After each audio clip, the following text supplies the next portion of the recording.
Thank you. That concludes general questions. The next item of business is First Minister's questions. And at question number 1, I call Russell Finlay. Thank you, Presiding Officer.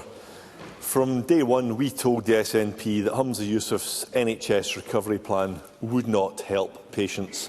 That was back in 2021. And only now, Humza Yousaf's big promises are finally in the bin. All these years have been wasted while patients suffered and John Swinney insisted that everything was going great. He has now grandly announced all the same ideas that the SNP have already failed to deliver, but still with absolutely no credible explanation about how any of it will actually be achieved. So how can John Swinney expect anyone to believe that he will ever deliver his recycled promises?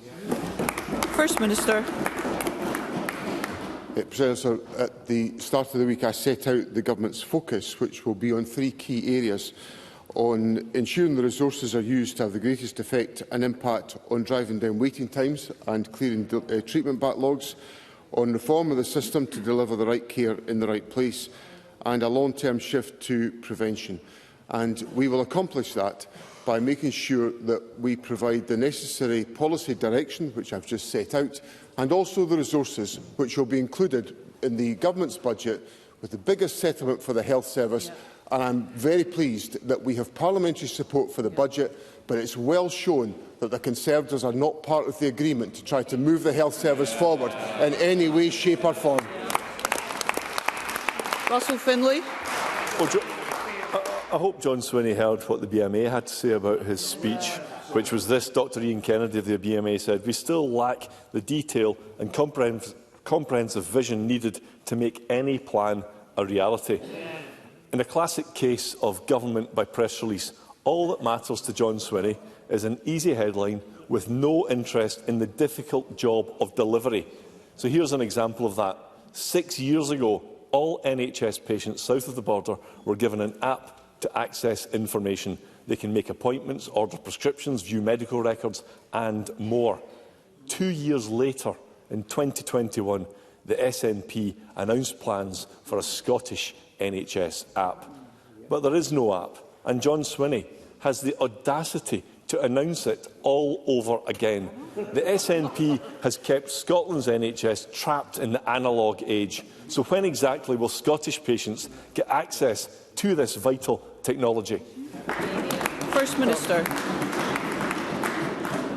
What I set out on Monday, and what's been followed up in very regular engagements between me and the Health Secretary and health service leadership around the country, are the practical steps to improve the health service and to secure delivery. So, for example, we will be concentrating on steps such as the expansion of the NHS Scotland Pharmacy First service to improve access to health care, to ensure that we expand GP capacity within the country with a £10.5 million expansion of activity. We'll deliver a new acute anterior eye condition service which will free up a combined 40,000 hospital appointments per year within Scotland. We'll expand the capacity of hospital at home to create at least 2,000 beds by 2026. We'll be expanding capacity at national treatment centres at a number of centres like Gartnavel, Inverclyde, Stracathro, Perth Royal Infirmary, Queen Margaret Hospital and also the Golden Jubilee Hospital in Clydebank, delivering extra cataract procedures. We'll also be reducing the radiology backlog. So I hope that's maybe enough detail that will... Well, Presiding Officer, I'm very happy to go on, Presiding Officer. I'm content that your response is complete, First Minister. But before I call Mr Finlay again, I would just remind members that the purpose of this session is scrutiny. And if we have ongoing noise in the chamber, all that's happening is fewer members are going to have an opportunity to put a question. And I would ask all members to bear that in mind. Russell Finlay. Yeah, well, I mean, I wasn't making a single noise. I was just smiling in incredulity because I asked the First Minister about an app and he went off and read from some different script. And, you know, the answer tells patients there is no idea when this app will ever appear, if it does. And that's not the only reheated promise John Swinney made this week. A decade ago, the SNP announced plans to create a network of national treatment centres. They were supposed to be all over the country, if Shona Robinson would care to listen. But here we are, Livingston, not open, Ayrshire, not open, Perth, not open, Lanarkshire, not open, Edinburgh, not open, and Aberdeen, not open. And now John Swinney is again making the same old promises to deliver national treatment centres.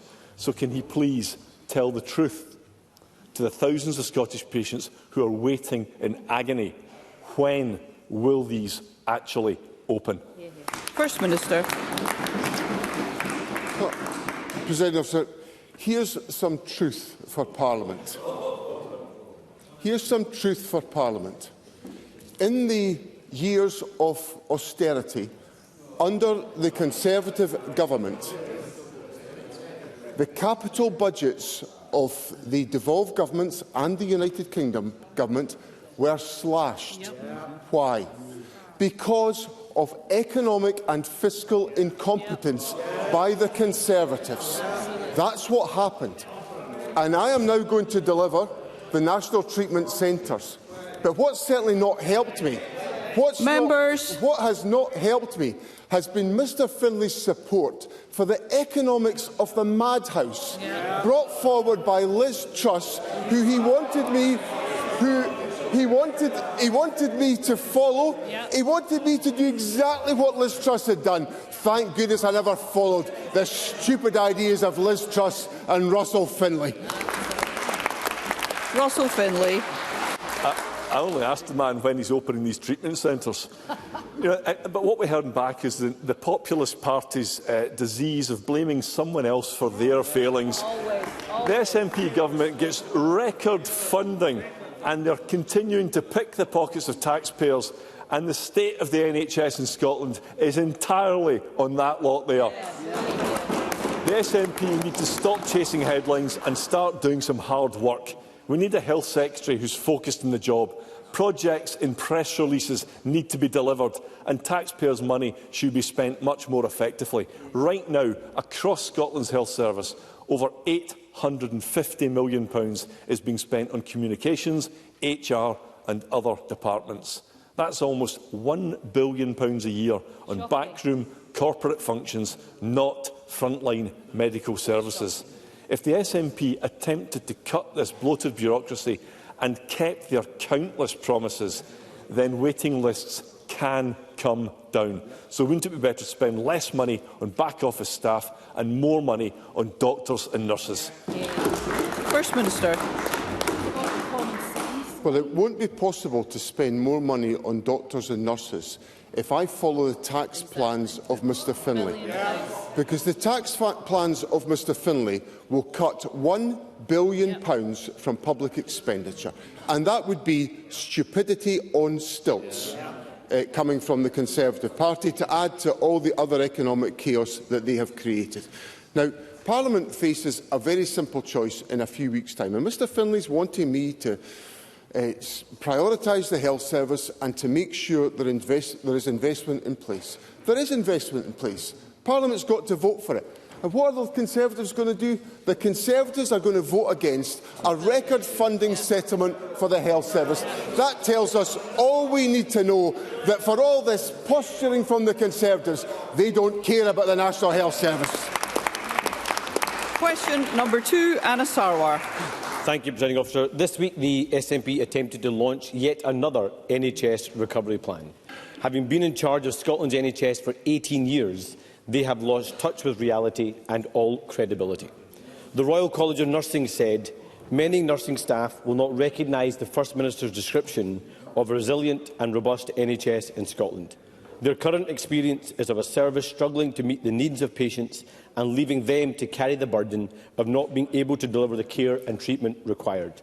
The BMA Scotland said the plan lacks the detail and comprehensive vision needed to make any plan a reality. Unison said his hollow promises of jam tomorrow won't solve the critical problems facing the NHS in Scotland. Why does John Swinney think he is right and Scotland's nurses, doctors and patients are wrong? First Minister. Well, as Mr Sarwar knows, because I told him last week, I'm engaging directly with all of the interested parties in the health service to make sure that we create cohesive leadership and a focused agenda to improve and strengthen the National Health Service. That's what's occupying my time, it's what's occupying the time of the Health Secretary, and we're getting on with doing that. And we're not promising jam tomorrow. We're promising the largest budget settlement for the National Health Service in a few weeks' time.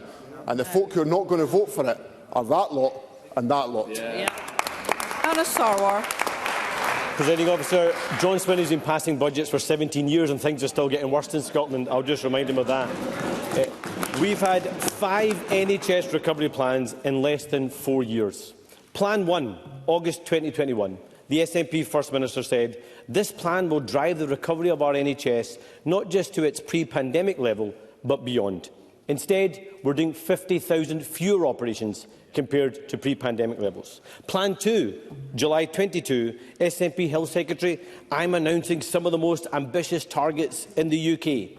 The SNP government didn't meet a single one of them. Plan 3, October 2023, SNP First Minister, this plan will cut waiting lists by 100,000. Instead, waiting lists went up by 20,000. Plan 4, June 2024, SNP Health Secretary, I'm not looking to publish another strategy. Our task now centres on listening and delivery. Now this week, a new plan and a new strategy. After such a record of failure, why should anyone believe John Swinney and the SNP? First Minister. Mr Sarwar made the same mistake that Jackie Baillie made last week, of saying that things are getting worse week by week.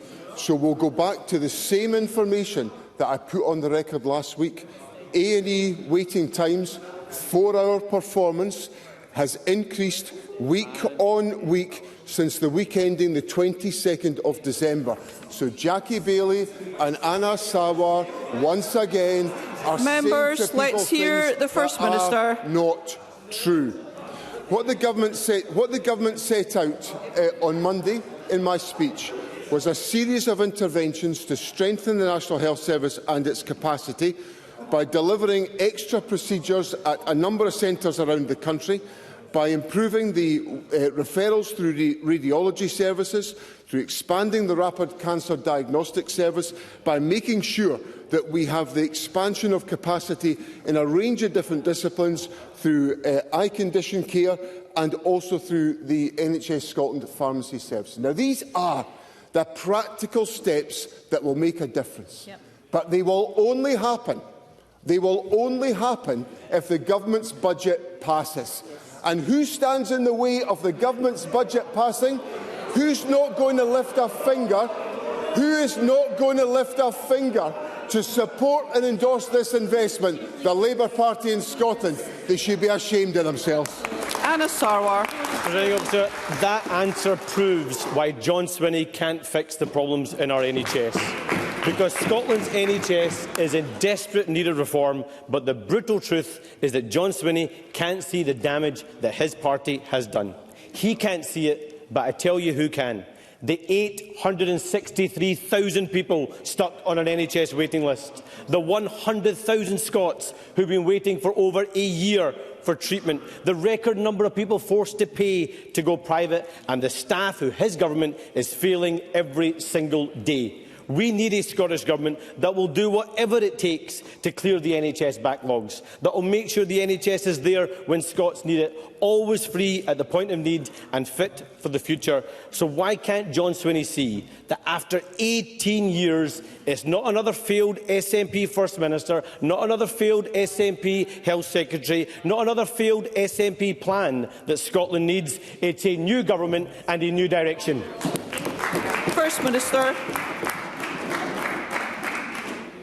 There wasn't a single solution offered by Anna Sarwar. Not one. Let's hear the First Minister. Well, look, listen. We'll be here as long as it takes for me to explain the point I'm going to make to Parliament today. Oh, I see the First Minister. I see the allies have come to the rescue.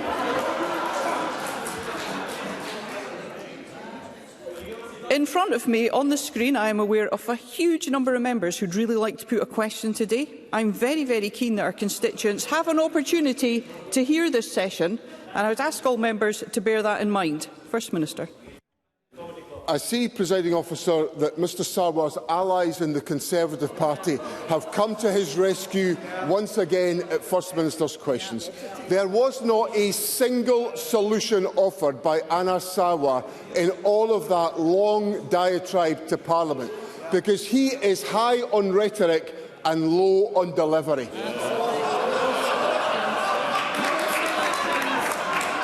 He's high on rhetoric and low on delivery. Thank you, members. Because Mr Sarwar promised the WASPy women in Scotland that he would be at their side.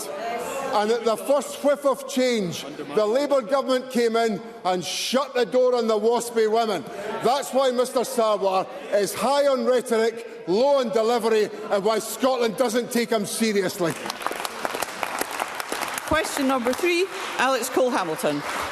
Thank you, Presiding Officer. To ask the First Minister when the Cabinet will next meet. First Minister. Presiding Officer, the Cabinet will meet next Tuesday, when ministers will have the opportunity to consider the implications for the Scottish budget of the welcome agreement that's been reached with the Scottish Liberal Democrats, the Scottish Green Party and ALAPA. And all we're waiting for is some common sense to break out in the Labour Party and the Conservatives. Alex Cole-Hamilton. Thank you, Presiding Officer. Presiding Officer, it is because of the Liberal Democrats that the Scottish budget now includes a new Belford Hospital in Fort William, a replacement eye pavilion for Edinburgh, support services for babies born addicted to drugs, investment to make it easier for you to see your GP or an NHS dentist, long COVID care pathways, backing for hospices, new skills pipelines for care and offshore wind, business rate relief for hospitality, more affordable homes, a better future for young people at Corsford College, the right for family carers to earn more money for councils, for ferries and for social care. Our priorities will now be backed by hundreds of millions of pounds of government investment. Liberal Democrats acting responsibly, setting aside differences and getting things done. Presiding Officer, we also fought for a winter fuel payment for Scotland's pensioners, and it's happening. That matters because this week we learned that a third of households are in fuel poverty. So can I ask the First Minister, after 18 years of SNP government, why are so many people still freezing in cold homes? First Minister. Presiding Officer, first of all, it's the first time I've formally had the opportunity to do this in Parliament, to welcome the support the Liberal Democrats have expressed for the Government's budget and for the agreements that we have reached on policy priorities, which we've also reached with members of the Green Party and with the member from ALAPA. And that is an indication of how Parliament should work. And over the course of Mr Cole-Hamilton's question, he was subjected to the Yaboo behaviour, principally of the Conservatives, who have contributed absolutely nothing to the budget process and have achieved absolutely nothing out of the budget process. Now, that's their actions, that's their conduct. The Labour Party is in exactly the same place. They've achieved nothing out of the budget process to date. And what I would say to Mr Cole-Hamilton is that parties have got to work together in the common interests of the people of Scotland, and I welcome the collaboration that has taken place, because this government is interested in delivering solutions for the people of Scotland, not coming here to posture like the Labour and Conservative parties are doing. We are interested in doing the hard work to deliver for the people of Scotland.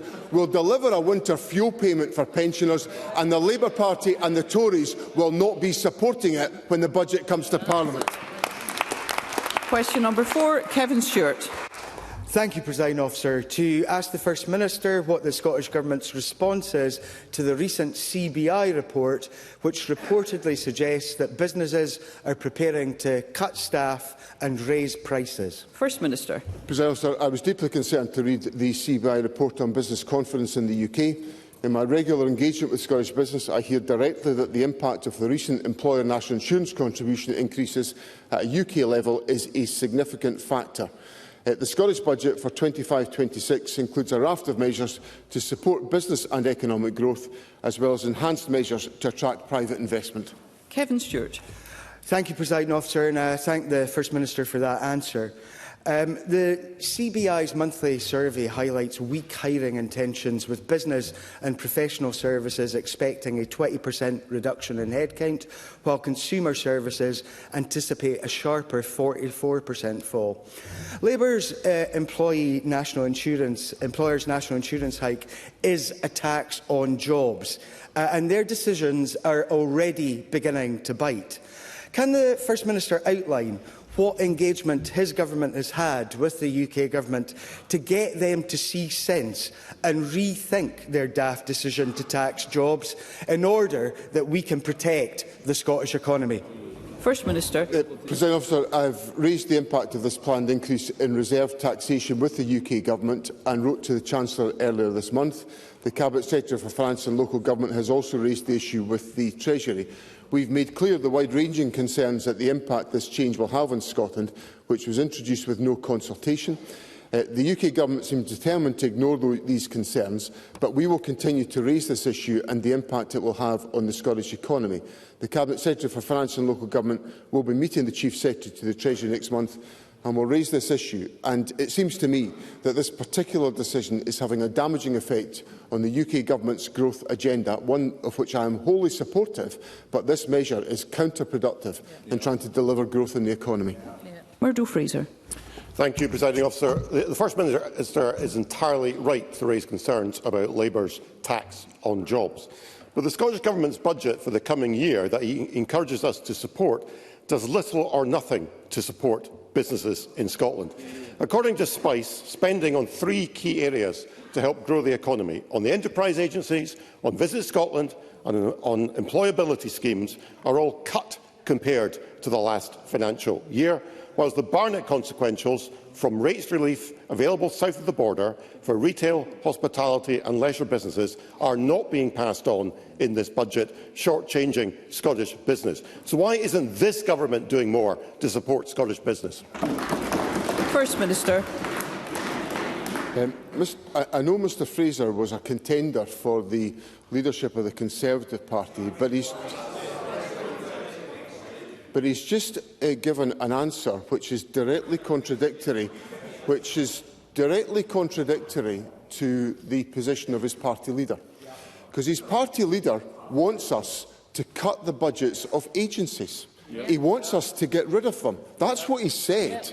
And Mr Fraser has just argued for an expansion of the budgets of economic agencies. Now, for the record, I happen to think Scotland today is extremely well served by our economic development agencies, Scottish Enterprise, Hans Allen's Enterprise, the South of Scotland Enterprise and Visit Scotland and Skills Development Scotland. I think they are working very well for Scotland because they are attracting significant investment and visitor numbers to Scotland.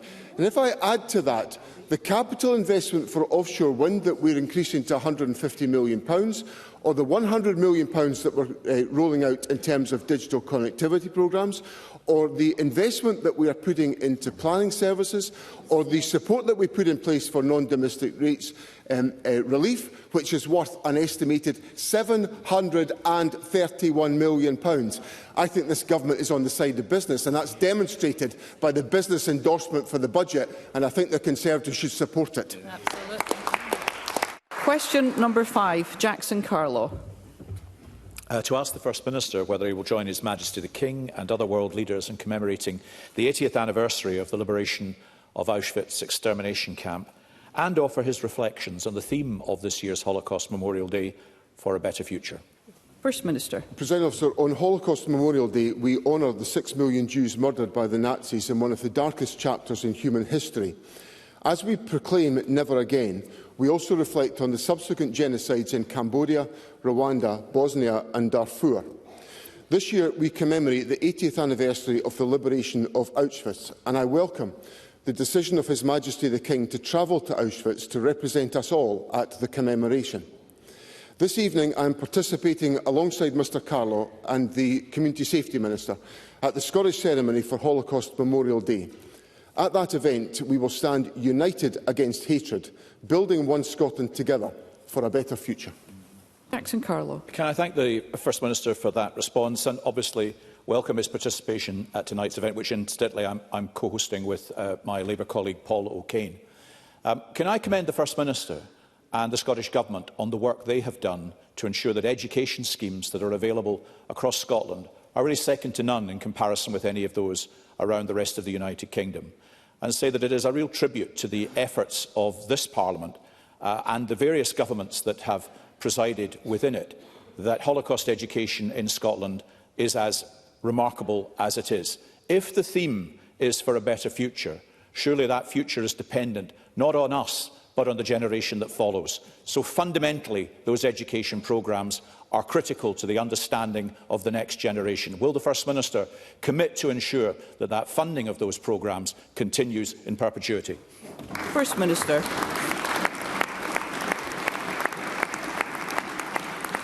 President Officer, first of all, let me associate myself with Mr Carlow's comments about the hosting of the event by Paul O'Kane this evening, and I welcome that cross-party cooperation on this question. In his members' debate last night, to which, of course, Mr Carlow gave, as ever, the deep and solemn commitment that he has always given to this issue in his contribution last night, he generously referred to the fact that I had taken part in one of the visits by school pupils from Scotland, which are supported by the Scottish Government, to Auschwitz. He correctly indicated that that day will never leave me, and the experience that I had that day. And as a consequence of, and I saw also the profound impact on the young people that travelled with me on that occasion as well. It was, for me, an indication of the value of the investment the Government makes in ensuring that future generations understand and appreciate the awfulness of what happened in the Holocaust and why that has to be reminded to future generations. So he has my unequivocal commitment, for as long as I am First Minister, that this Government will be firm funders of Holocaust memorial education in Scotland. I see it as part of our obligation to the past and the future, and it will have my unreserved support as First Minister.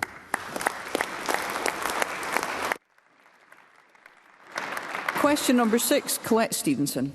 Thank you, Presiding Officer. To ask the First Minister, in light of the Joseph Rowntree Foundation report UK Poverty 2025, whether he will provide an update on the Scottish Government's action to tackle poverty in Scotland, including in relation to any potential impact of planned UK Government welfare reforms. First Minister. Presiding Officer, I welcome the Joseph Rowntree Foundation's report and the analysis, which finds that Scotland is the only part of the United Kingdom that will see child poverty rates decline, thanks to policies such as the Scottish Child Payment. Through the Scottish Budget for 25-26, we will go further, committing resources to develop the systems required to mitigate the two-child limit, with the Child Poverty Action Group estimating that scrapping this could lift a further 15,000 children out of poverty in Scotland. Colette Stevenson. The Joseph Rowntree Foundation confirms in its report that child poverty rates in Scotland remain much lower than those in England and Wales, due at least in part to the Scottish Child Payment.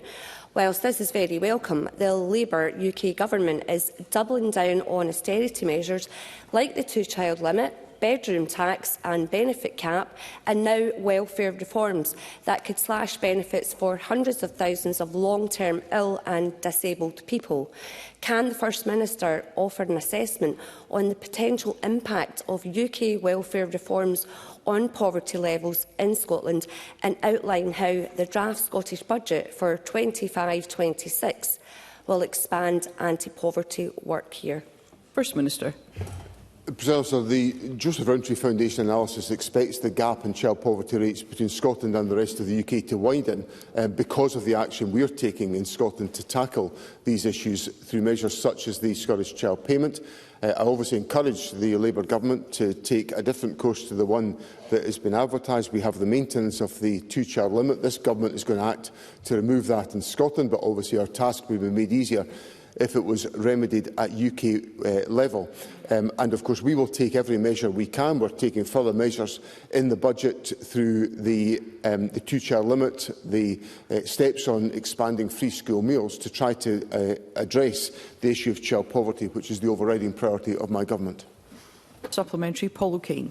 Thank you, Presiding Officer. The report is, of course, serious and sobering, as it is every year, and shows child poverty rates static in Scotland at 24%, 250,000 children in poverty. The First Minister and I have debated constructively these issues before, and it will not be lost on him or members across the chamber that these rates do mean that we are seriously off course in terms of meeting the statutory child poverty targets set in this chamber. The report also highlights there's a higher than average proportion of working age adults, either unemployed or economically inactive, and households where someone is in work took home a lower level of earnings than the UK average. So does the First Minister recognise the importance of supporting people into secure, well-paid work? And given recent years of cuts to employability services, what is his government doing to reverse the trends outlined in the report? First Minister. These are important questions, and as the government's Bright Start Best Futures strategy indicates, the way to tackle child poverty is by a combination of measures, whether it's direct payments such as the Scottish Child Payment, or by employability support or childcare support or transport support.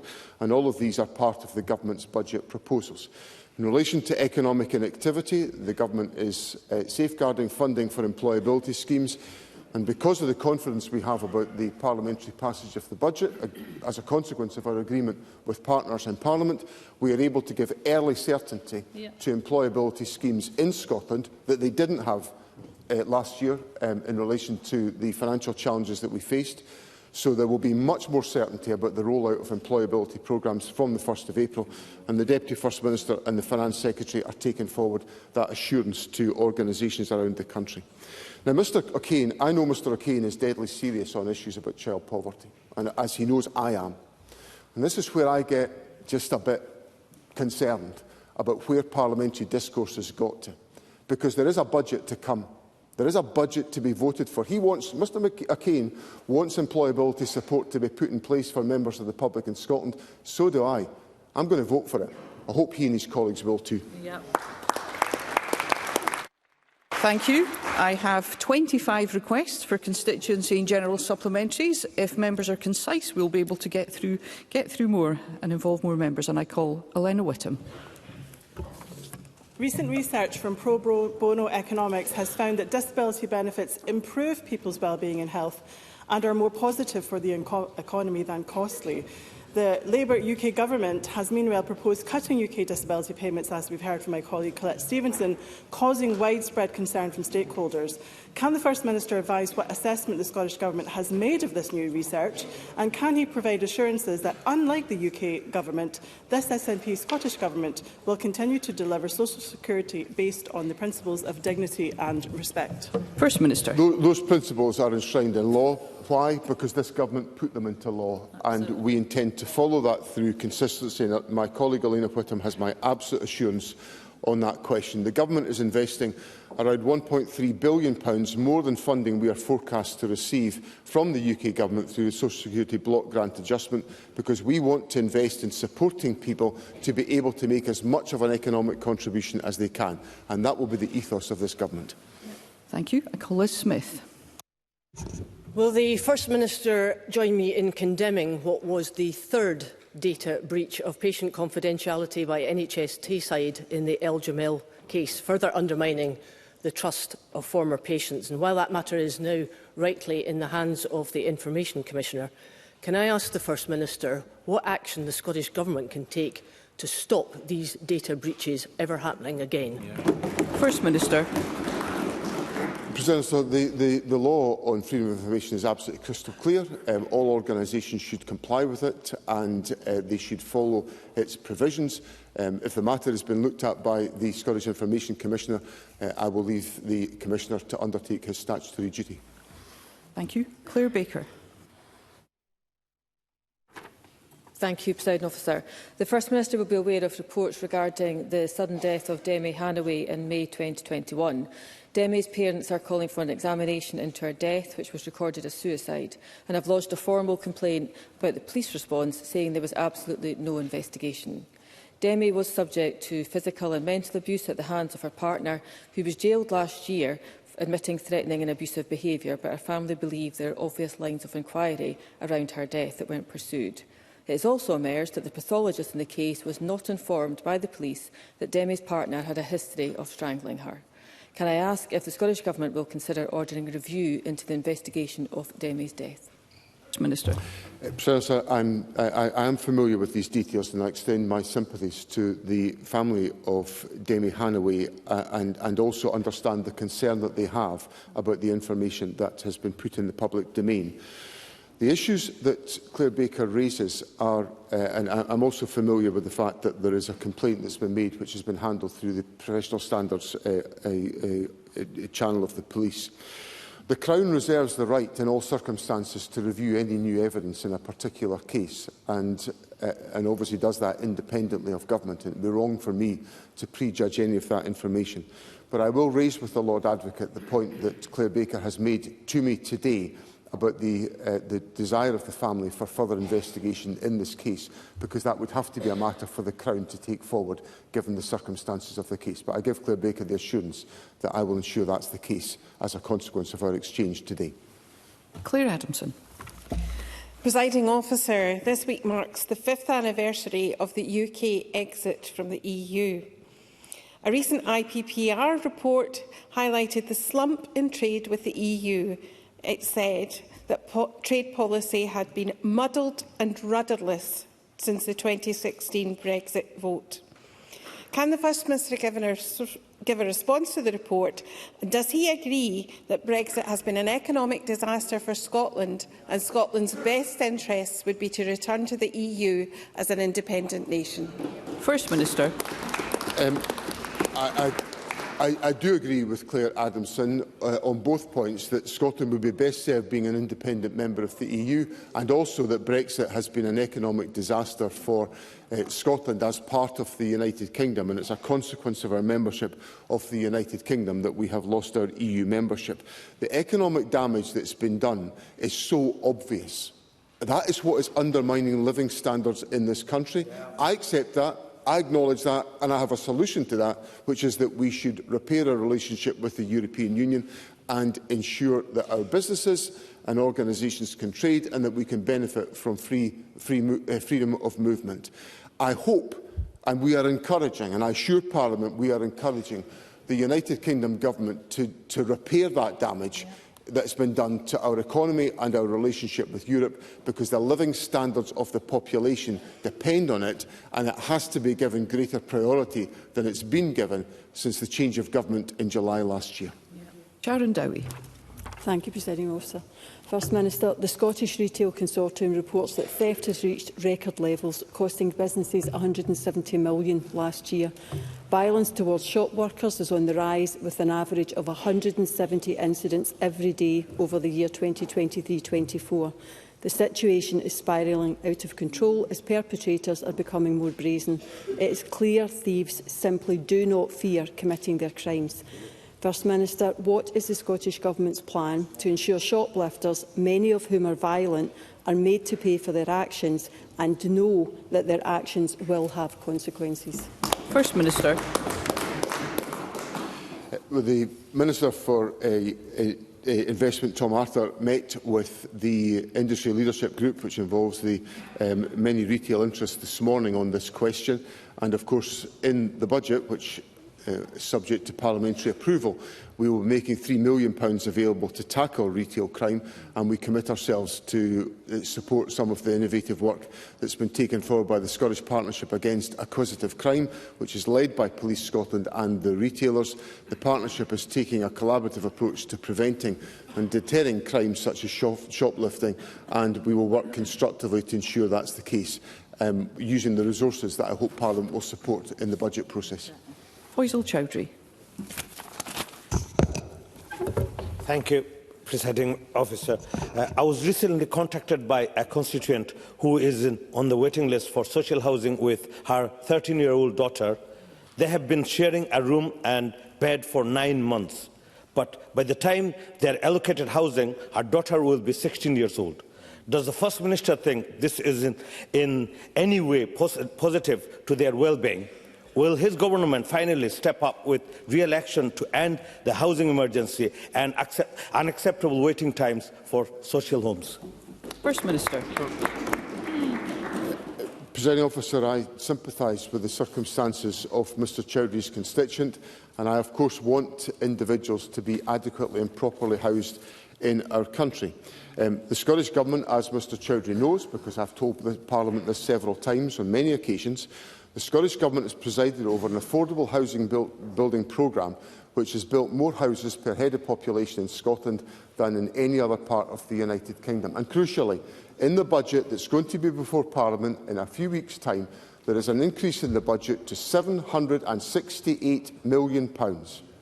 Now, Mr Chowdhury is quite entitled, indeed it is his duty, to bring the concerns of his constituents here and represent them. I would also contend it is Mr Chowdhury's duty to try to make solutions happen by voting for the budget and helping to build more houses and to ensure that we can get more void houses used by people. And there is no point Labour members shouting at me as they have done all day today. That's the solution. If we want to build houses, how do we pay for them if we don't have the votes? So I would encourage Labour members to stop being observers on the sidelines, sitting there with our Tory allies, vote for the budget and do something constructive for Scotland. Gus Ewing. Presiding Officer, given the vital importance to the Highlands and Islands of access to be able to export our fine malt whiskies, our high-quality salmon and shellfish and many other products, will the Scottish Government provide its full-throated and unequivocal support for the third runway at Heathrow, which is the future gateway for Scottish Highlands and Islands exports to the willing world? First Minister. The decision to allow expansion at Heathrow Airport lies exclusively with the United Kingdom Government, and the Scottish Government will engage closely with the UK Government and with Heathrow Airport to understand any potential impact of the Heathrow expansion on Scotland, particularly on our climate targets and on connectivity. I share Mr Ewing's aspiration that Scottish goods should be able to get to market as quick as possible. But I am reminded that when I was in Shetland a few months ago, the fish sector were explaining to me just the obstacles that are in their way to get their product to market because of the stupid procedures involved in Brexit, which are deeply damaging to our economy. So if we want to get Scottish produce from the Shetland Islands and from other communities in Scotland more quickly to European markets, then getting agreements in place with the EU that would allow freer trade to be undertaken would be the immediate priority of my government. And what I can say to people in Scotland is that they have to understand the colossal damage that was done to our country's economy by Brexit, inflicted on us by a bad deal by the Conservatives, and I hope the Labour Government will do something to rectify that, because it's undermining the Scottish economy. Stu Webber. First Minister, today the Auditor-General and the Accounts Commission have said that the Scottish Government have made minimal progress on their target to reduce car usage by 2030 and that the target has no clear delivery plan. Always sounds familiar. To reduce car usage, it is essential to have an affordable public transport. Yet under the SNP, Scots seem to be turning away from these services in droves. Does the First Minister still believe that the 2030 target is still achievable, or is this another headline-grabbing deadline that was never ever going to be delivered? First Minister. There are a whole range of different interventions the Government has made to improve access to public transport, such as the fact that over 2 million children, young people, disabled and older people in Scotland are now benefiting from free bus travel. There's been over 150 million bus journeys have been made across Scotland by children and young people under 22 using their free entitlement. And we've been working to expand the opportunities for people to safely walk, wheel and cycle, with the expansion of that network to around 450 miles of routes for walking, wheeling and cycling. So the Government will do this as part of its plans. But it's frankly laughable for Sue Webber to take me to task on this issue. Because every time a measure comes forward to this Parliament which has got the chance to change any of these patterns of behaviour, who opposes it? The Conservatives. Every single one of them.